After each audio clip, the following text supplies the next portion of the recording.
ఆచి చికెన్ మసాలా. పశ్చిమాసియాలో Iran, Israel, America మధ్య యుద్ధం తీవ్ర రూపం దాల్చింది. ట్రంప్ పెట్టిన చిచ్చు గల్ఫ్ దేశాలకు కంటి మీద కునుకు లేకుండా చేస్తోంది. ఈ టైంలో అమెరికా మరో దేశాన్ని కయ్యానికి ఉసుగొలుపుతూ రెచ్చగొడుతోంది. అమెరికా, దక్షిణ కొరియా సంయుక్తంగా తమ వార్షిక సైనిక విన్యాసాలు ఫ్రీడమ్ షీల్డ్ 2026ను ప్రారంభించాయి.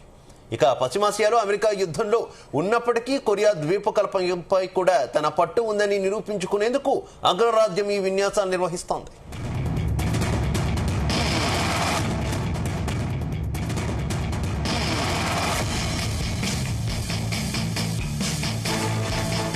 ఈ విన్యాసాల్లో దాదాపు 18,000 మంది దక్షిణ కొరియా సైనికులు పాల్గొంటున్నారు. అమెరికా తన దళాల సంఖ్యను అధికారికంగా ప్రకటించినప్పటికీ వేల సంఖ్యలో యుఎస్ సైనికులు ఇందులో భాగస్వాములు అవుతున్నారు.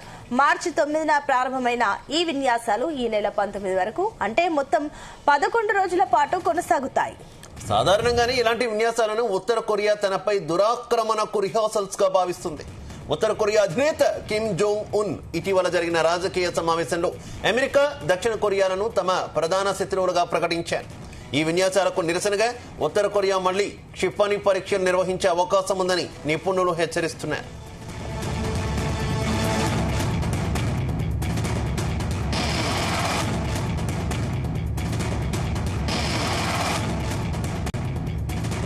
కంప్యూటర్ సిమ్యులేటెడ్ శిక్షణలతో పాటుగా క్షేత్రస్థాయిలో దాదాపుగా 22 రకాల ఫీల్డ్ ట్రైనింగ్ నిర్వహించనున్నారు. ఉత్తర కొరియా నుంచి ఎదురయ్యే అణు ముప్పులను అడ్డుకోవడం, జాయింట్ డిఫెన్స్ సిస్టమ్ బలోపేతం చేయడం ఈ విన్యాసాల ప్రధాన లక్ష్యం.